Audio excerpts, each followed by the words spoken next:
Hello guys, और आप सभी का स्वागत है एक और वीडियो में। एंड बहुत सारी चीज़ें चल रही है अराउंड बार्सिलोना। उसका रीबिल्ड कैसे होने वाला है, बहुत सारे अपडेट्स है। तो जो छोटे छोटे अपडेट्स हैं उनके बारे में तो मैं आपको बताता ही रहूँगा। पर उसके अलावा आज जो हमारा मेन टॉपिक जो है वो है कि सेटियन को आगे सक्सीड कौन करने वाला है। ये मेन क्वेश्चन होने वाला है हमारे आज का। तो आज हम इसी को कवर करने वाले हैं। तो सबसे पहले हम छोटे मोटे अपडेट दे देते हैं।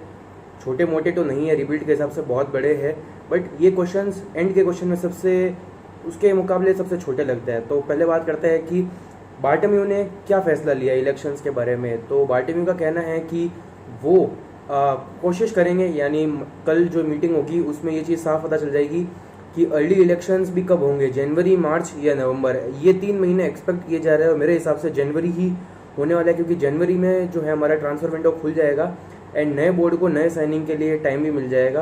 हालांकि चाहता है तो मैं यही हूँ कि वो कहे कि 2 हफ्ते बाद या हफ्ते भर बाद ही इलेक्शन शुरू होने वाला है, तो तैयारी कर लो सब जने फटाफट।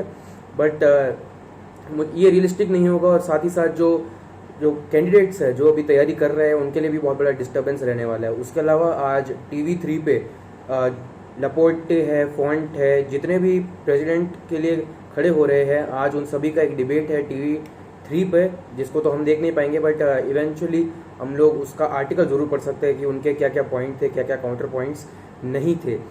एक और अपडेट की बात यह है कि लियोनेल मेसी, फ्रैंकी डेयोंग, क्लेमेंट लैंगलेट और मार्क आंद्रे ter स्टेगन के अलावा पूरी टीम जो है मार्केट लिस्ट पे, ट्रांसफ़र मार्केट लिस्ट पे अब आ चुकी है। ये कोई बहुत शॉकिंग चीज़ नहीं है, ये एक्सपेक्टेड ही था। लेकिन एक गलती जो यहाँ पे बार्टोम्यू ने की है वो कि वो अभी भी समझ नहीं रहा है कि टीम को क्या ज़रूरत है। टीम को यंग प्लेयर्स की ज़रूरत है। यंग प्लेयर्स बार्सिलोना में भरे हुए हैं एंड वो उन्हीं को बेचने की कोशिश कर रहा है। मतलब जॉन क्लेयर टोडिबो को, मूसा वेगे को, इन सबको बेचना अभी बिल्कुल भी ज़रूरी नहीं है, लेकिन वो अभी भी बेचना चाहता है इनको। आपको इतना समझ में आ जाना चाहिए कि जो बड़े बड़े क्लब्स है जिसके लिए 25-30 मिलियन देने को तैयार है, मतलब कि उसमें कितना पोटेंशियल होने वाला है आगे जाके। एंड यही तो चीज़ है, यही तो फ्यूचर प्लानिंग होती है यार। आपको पता होना चाहिए अभी क्लब पहले तो सेल करेगी, और लुइस सुआरेज के पास तो ऑफर भी है, तो वो तो जाने वाले हैं। रैकिटिच, ब्रेथवेट का भी ध्यान है कि अब वो निकलने वाले हैं किसी ना किसी तरीके से। उस्मान डेम्बेले को भी बेच रहे हैं, जो कि मेरे हिसाब से सबसे फुलिश डिसीजन होगा। जो नवंबर से खेला नहीं है, जो अपनी वर्थ प्रूव करना चाहता था इस बायर्न म्यूनिख के सामने गेम में, भले ही हार जाते कुछ भी हो जाता, अब तो हो गया है, बट उसने इतनी मेहनत की और उसको पिच पे आने भी नहीं दिया। तो मुझे लगता नहीं है कि ये जो है उसके खिलाफ, मतलब उसके लिए जस्टिस नहीं हुआ है। उसको एक प्री सीज़न देना चाहिए डेम्बेले को। एंड प्री सीज़न में अगर वो वाकई में अच्छा कॉन्फिडेंस दिखाता है, या मैं तक कहता हूँ जनवरी ट्रांसफर विंडो तक रुक जाओ, अगर डेम्बेले के अच्छे साइन होते हैं, उसको इंजरीज नहीं होती है, वो कंटिन्यूसली एक बहुत ही अच्छे लेवल पे खेलता है, तो तब उसको रखो। मैं तो अभी कह रहा हूँ उसको रखो, वो एक अच्छी साइनिंग ही है। ये मेडिकल स्टाफ बेकार है, ये कोचिंग स्टाफ बेकार था जो इतनी इंटेंसिटी उस्मान डेम्बेले को नहीं दे पा रहा था ट्रेनिंग के टाइम, और मैच के टाइम वो उस पर एक्सपेक्ट कर रहे थे कि वो फुल फ्लेज खेले, जो नहीं हो सकता, जो रियलिस्टिक नहीं है।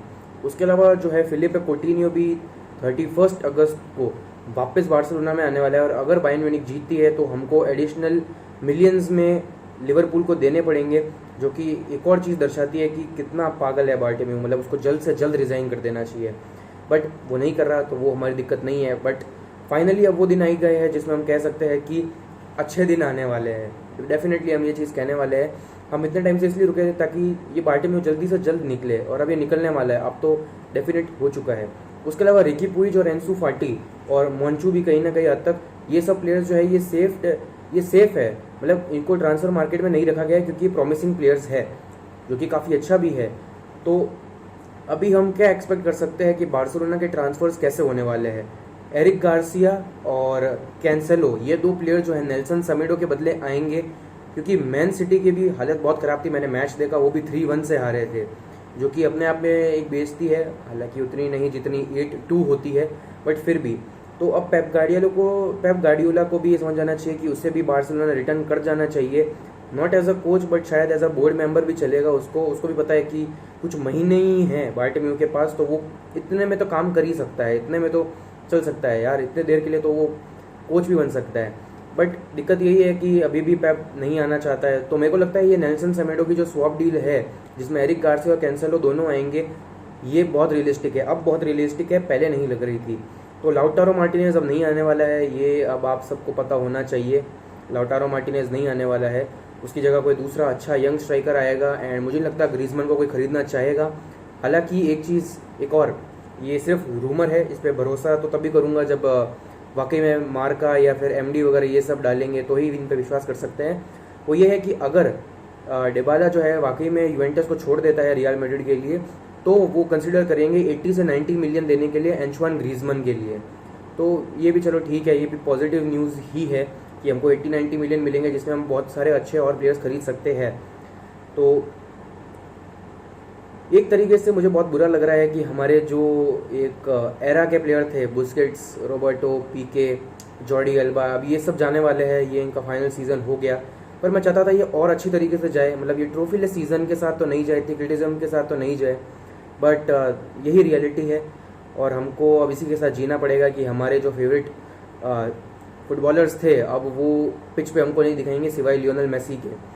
एंड मेसी से भी अब ये चीज़ हो चुकी है कि जनवरी में मेसी भी अब फ्री हो जाएंगे, फ्री इनफैक्ट, मतलब कि अब जो है कोई भी क्लब होगा वो उनको इन अ फ्री वे में अप्रोच कर पाएगा। और सबसे ज़्यादा चांसेस है इंटर मिलान और मैन सिटी के, वो मेसी को साइन करा सकते हैं।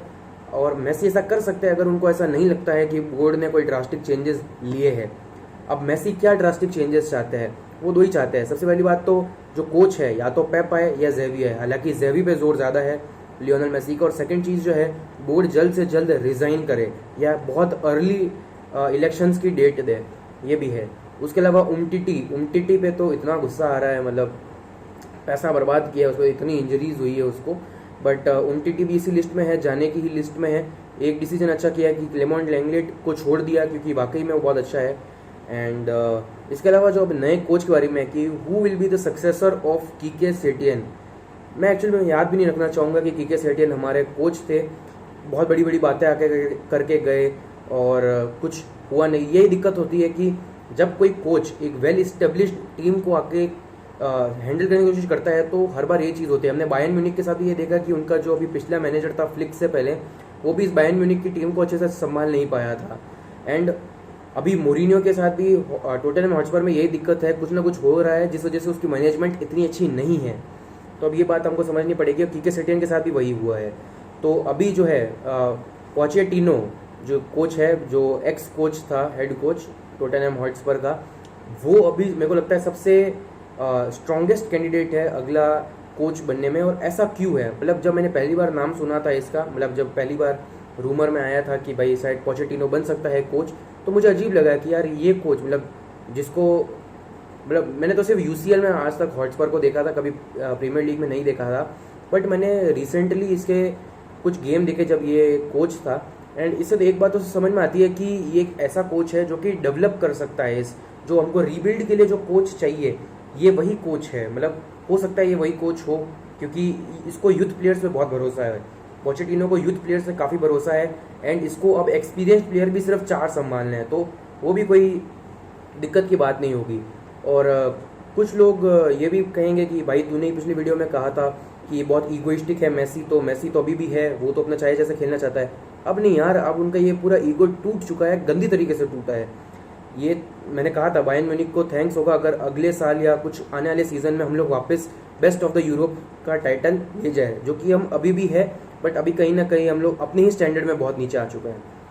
तो ये पोचेटिनो का जो स्टाइल होगा, अगर वो आता है, या मैं तो कहूँ कोई भी नया कोच आता है, तो डेफिनेटली जितने प्लेयर्स बचे हैं उनको उसमें ढलना ही पड़ेगा, उनको वो अडेप्ट करना ही पड़ेगा। मेसी ही सबसे इम्पोर्टेंट है।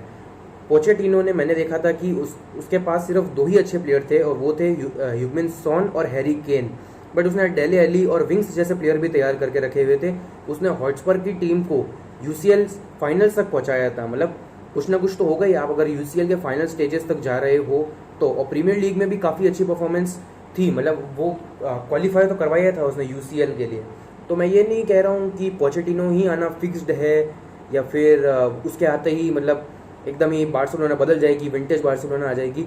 नहीं, मैं वो चीज़ नहीं कह रहा हूँ। इस टीम को 1-2 साल वापस लगेंगे इस्टेब्लिश होने में, ये साफ सी बात है। और अभी जो एक डिबेट चल रही है कि बार्सिलोना को थोड़े पैसे देकर एक्सपीरियंस प्लेयर लेने चाहिए। एक्सपीरियंस का मतलब 26, 27, 28 जैसे अलाबा, बर्नार्डो सिल्वा वगैरह। तो मैं ये कहना चाहूँगा कि एक यंग टीम जैसे आरबी लेप्जिग, उसमें मेरे हिसाब से इतने यंग प्लेयर भरे हुए, उसके बावजूद भी आज वो सेमीफाइनल्स खेलने वाले हैं कुछ दिनों में यूसीएल का, तो ये चीज़ हम भी कर सकते हैं। 1 साल 2 साल या मैं कहूँ 2 सीज़न काफ़ी होते हैं किसी भी प्लेयर को एक्सपीरियंस करने के लिए एक टीम में, तो हम ये चीज़ ईजिली कर सकते हैं। हमारे पास प्लेयर्स भी है, हमको बस स्क्वाड डेप्थ बढ़ानी है, वो भी क्वालिटी में। तो ये बोर्ड को इस बात का ध्यान रखना पड़ेगा, क्योंकि जो प्लेयर्स हम लोग बेच रहे हैं उससे हमको डेफिनेटली बहुत सारे पैसे मिलने वाले हैं। ये चीज़ बहुत डेफिनेट है। मतलब लुइस सुआरेज जो है 42 मिलियन में इंटर मियामी जा सकता है, या 42 या 35 के बीच में इंटर मियामी जा सकता है। रैकिटिच अराउंड 10 मिलियन के आसपास सेविये जा सकता है। उसके बाद मार्टिन ब्रेथवेट जो है वो 20 मिलियन में वेस्ट हैम जा सकता है।